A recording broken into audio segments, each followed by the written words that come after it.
الذين اصطفى أما بعد فأعوذ بالله من الشيطان الرجيم بسم الله الرحمن الرحيم إن الحكم إلا لله وقال رسول الله صلى الله عليه وسلم من رغب عن سنتي فليس مني أو كما قال عليه الصلاة والسلام صدق الله المولانا العظيم وصدق رسوله النبي الكريم ونحن على ذلك لمن الشاهدين والشاكرين والحمد لله رب العالمين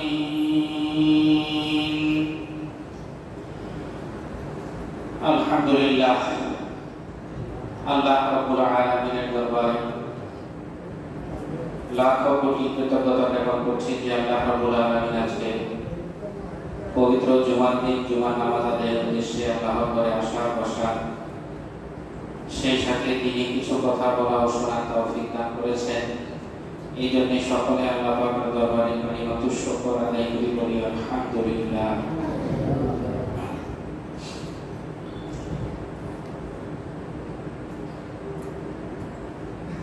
বর্তমান অন্তর্বর্তীকালীন সরকার একটি কমিশন গঠন করেছে, নারী সংস্কার কমিশন। এই কমিশনের কিছু সদস্য মিত্র আছে এবং এরা কিছু সুপারিশপত্র সরকারের কাছে করেছেন, যে সুপারিশপত্রগুলা সরাসরি কোরআন সুন্নাহের সাথে সাংঘর্ষিক। এই জন্য আমাদের এই মিম্বার, জুমআ, দাঈ, এর কাজীগুলো যখন কখনো সামষ্টিকগতভাবে অথবা ব্যক্তিগতভাবে, সামাজিকভাবে, রাষ্ট্রীয়ভাবে যদি কখনো কোনো অবস্থায় কোরআন এবং সুন্নাহ বিরোধী কোনো আইন বাস্তবায়ন হয় বা হতে দেখা যায়, তখন একজন দাঈ ইলাল্লাহ, দাঈ দাওয়াত দেনেওয়ালার কাজীগুলো মানুষকে এই কথা বোঝানো যে আমাদের সামনে যে কাজটি, এই কাজটি সরাসরি কোরআন সুন্নাহ এর সাথে সাংঘর্ষিক। কারণ আমাদের সংখ্যাগরিষ্ঠ আমরা মুসলিম ঠিক, কিন্তু আমাদের সবাই কিন্তু মাদ্রাসায় পড়ুয়া না, আবার আমাদের সবাই কোরআন সুন্নাহের গভীর জ্ঞান রাখি, অনেকেই রাখে, আবার অনেক জেনারেল শিক্ষিত ভাইদের ভিতরে অনেক মানুষ কোরআন সুন্নাহ ঘাটাঘাটি করে। এটা প্রশংসনীয়, এটা প্রয়োজন, এটা দরকার। কোরআনের বিশুদ্ধ তেলাওয়াত শেখাও দরকার, কোরআনের তরজমা অর্থও শেখা দরকার। কিন্তু আমাদের ভিতরেও যেহেতু আমরা 12 বছর 15 বছর মাদ্রাসায় অনেকেই পড়িনি, যার কারণে কোরআনুল কারীমের গভীর জ্ঞান যেটা, সেটা আমাদের ভিতরে অনেকেরই নাই। না থাকার কারণে অনেক কিছু আমরা বুঝি না, যার কারণে একজন খতিব, একজন ইমাম, তার দায়িত্ব যখন কখনো কোনো অবস্থায় কোরআন বিরোধী কোনো আইন প্রণয়ন হতে যায়, সুন্নাহ বিরোধী কোনো আইন প্রণয়ন হতে যায়, তখন তার দায়িত্বে পড়ে এই বিষয়টা সাধারণ মানুষকে বুঝিয়ে দেওয়া যে যেহেতু বর্তমানে আমরা সকলে যুক্তিতে বিশ্বাস করি, কোরআন সুন্নাহ থেকেও বেশি অনেকেই, অধিকাংশ মানুষ দেখা যায় কিছু কখনো কখনো যে যুক্তি খোঁজে, এর পিছনে যুক্তি কি, এর পিছনে যুক্তি কি।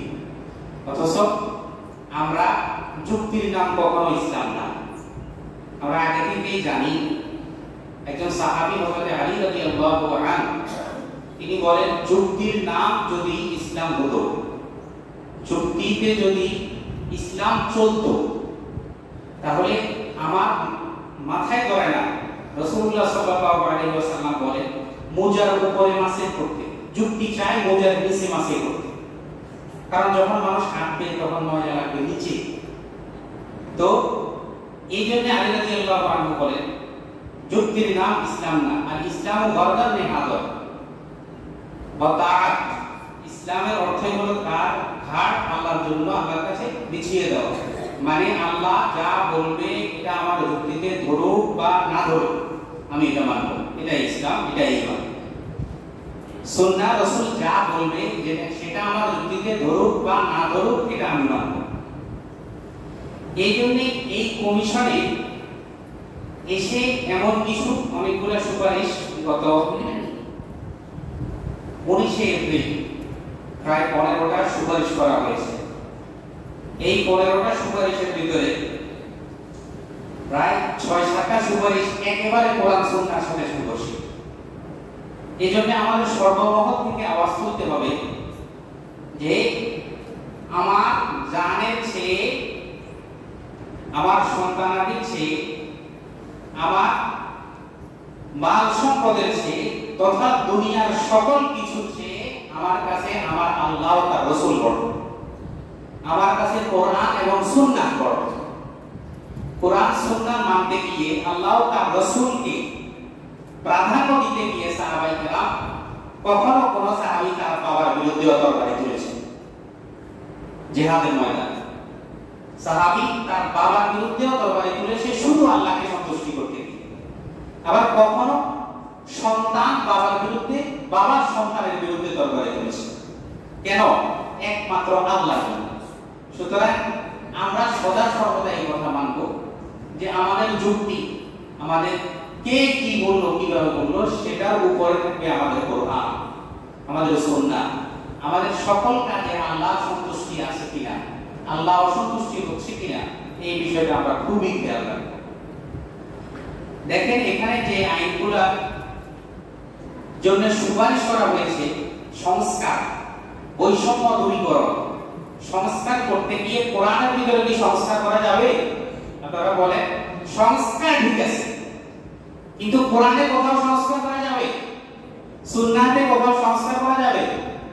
এগুলা রব্বুল আলামিন সংস্কার করেই পাঠিয়েছেন। আল্লাহ কোরআন কারীমে বলেছেন ইন্না নাহনু নাযালনা যিকরা ওয়া ইন্না লাহু লাহাফিজুন। এই কোরআন আমি পাঠিয়েছি, এর হেফাজত আর সংরক্ষণকারী আমি নিজে। সুতরাং আল্লাহ যেমন পবিত্র, আল্লাহর কালামও পবিত্র, রাসূল যেমন এই বিশ্বের সর্বোৎকৃষ্ট মানব, তার কালাম আর কথাও এই বিশ্বের সর্বোৎকৃষ্ট কথা। তাহলে এই পৃথিবীতে একজন মুমিনের জন্য রাসূলুল্লাহ সাল্লাল্লাহু আলাইহি ওয়াসাল্লামের চেয়ে উত্তম মডেল আর উত্তম আদর্শ আর কেউ নেই। তো হুজুর সাল্লাল্লাহু আলাইহি ওয়াসাল্লামের হাদিসের সাথে অনেক বিষয় সংঘর্ষিত।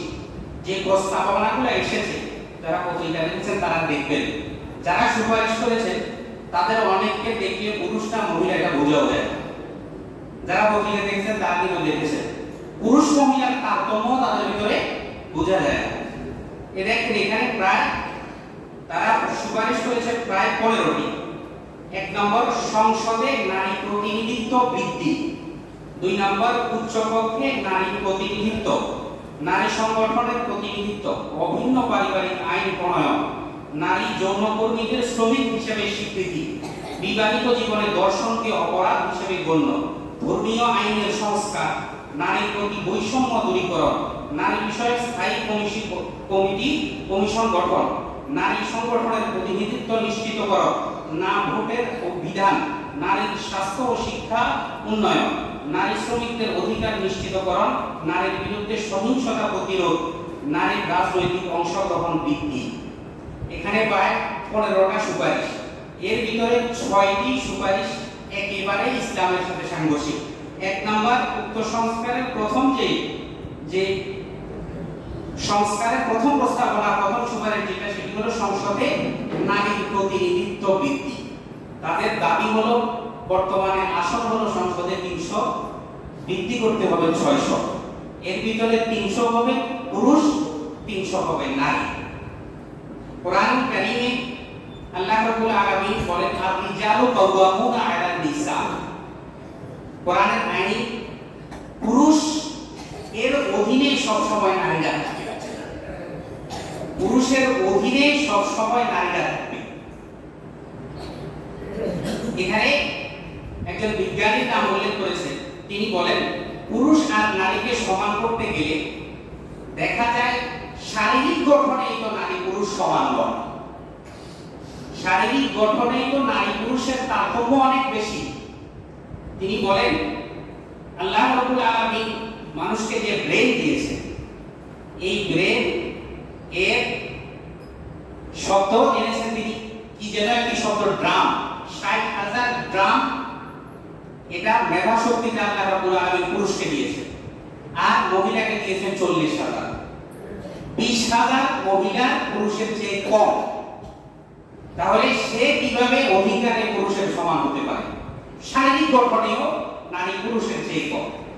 কোরআন কারীমে আল্লাহ রাব্বুল আলামিন এই বিষয়টি স্পষ্ট করে নারীদের বিষয়ে বলে যে নারী কখনো প্রতিনিধিত্বে আসতে পারবে না, নারী নেতৃত্ব সম্পূর্ণরূপে হারাম, সম্পূর্ণরূপে নারী নেতৃত্ব হারাম।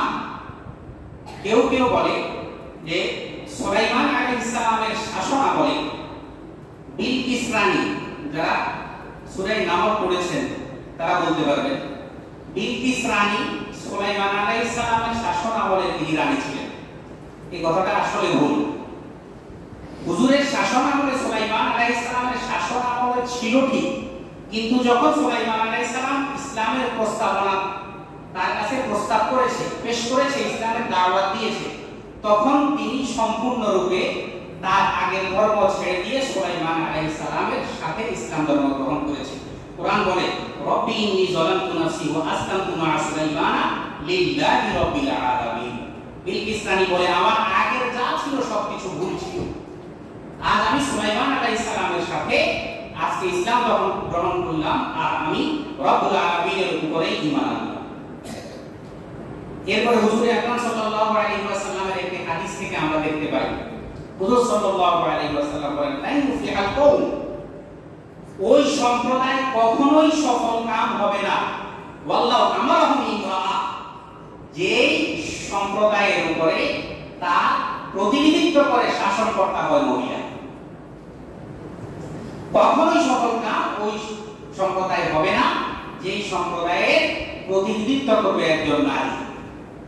কারণ নারী জ্ঞান যেটা, সেটাই আল্লাহ রাব্বুল আলামিন পুরুষের তুলনায় অনেক কম দিয়েছে।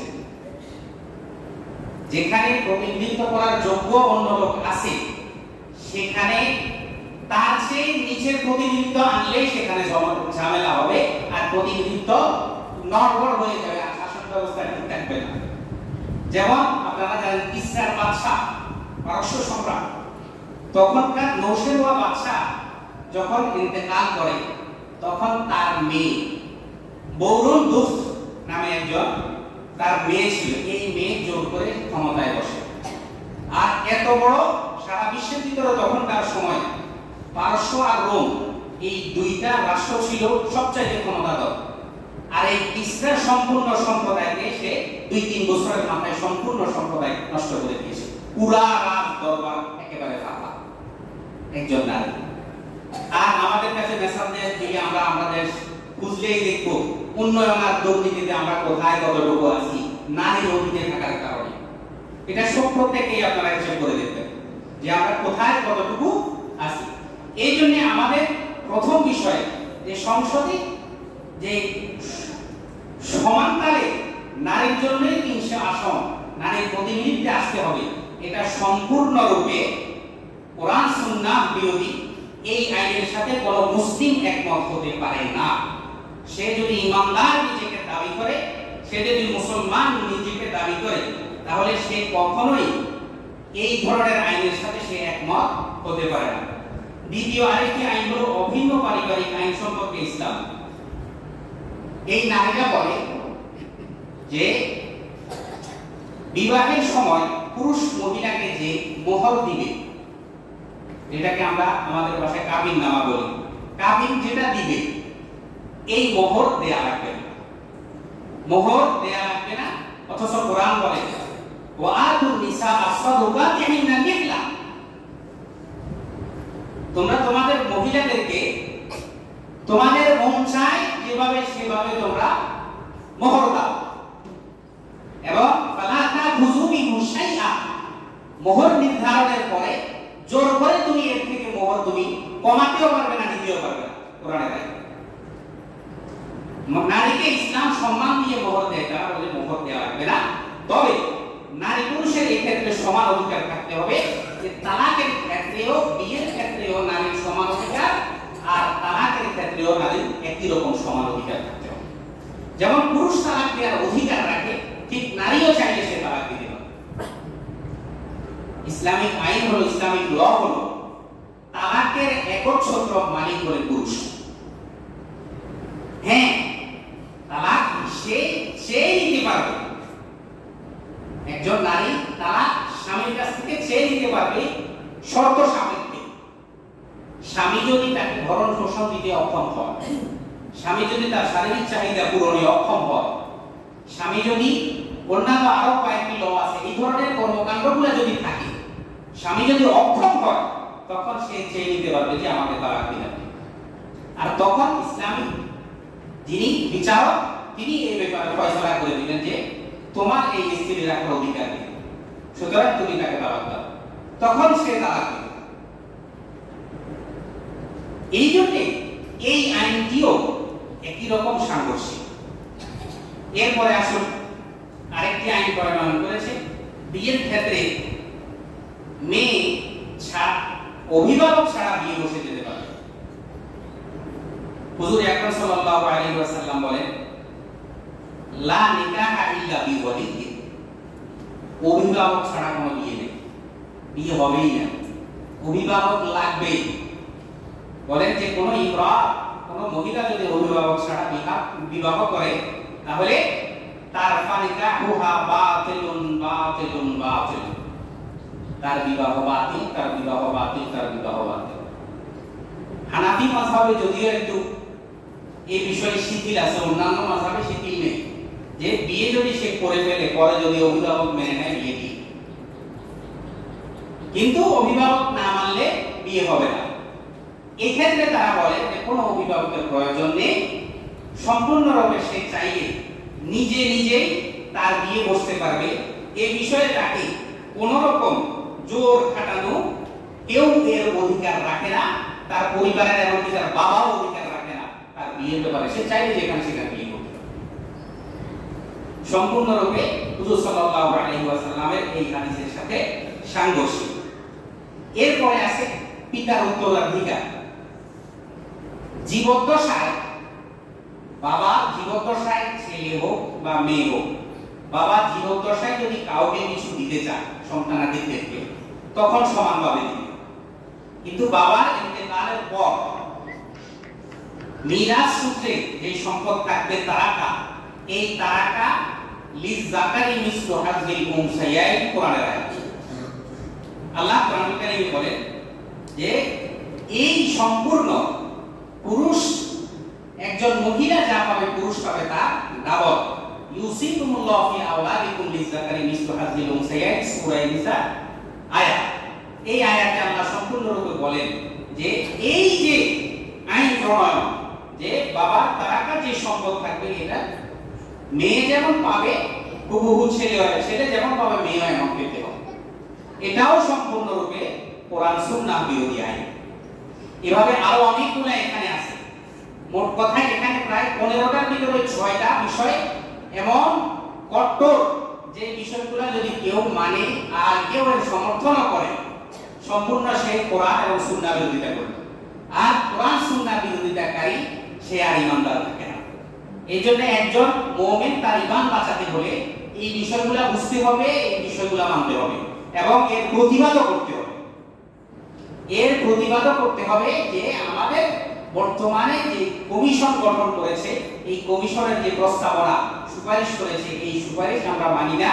এই সুপারিশ সম্পূর্ণ আমাদের জান থেকে বেশি ইসলামকে আমরা ভালোবাসি, সুতরাং আমাদের ইসলাম বিরোধী, আমাদের কোরআন বিরোধী, সুন্নাহ বিরোধী কোনো কার্যকলাপ করে সেটা আমরা কখনোই বরদাস্ত করব না। ইনশাআল্লাহ। সকলে এই বিষয়ে সচেষ্ট থাকবেন। কোরআন সুন্নাহ যদি যত আইন আসে, যখনই আসবে কোন আইন আলেম ওলামা বলবে, তখন নিজেও রিসার্চ করার চেষ্টা করবেন। অন্তত না পারলে আলেম ওলামারা যে কথাটা বলে এই কথাটা মানার চেষ্টা করবেন। আল্লাহ রাব্বুল আলামিন আমাদের ঈমান ও আমলকে শুদ্ধ করে আখিরাতের সফলতা নসিব করুক। যারা সুন্নাত পড়েন আল্লাহ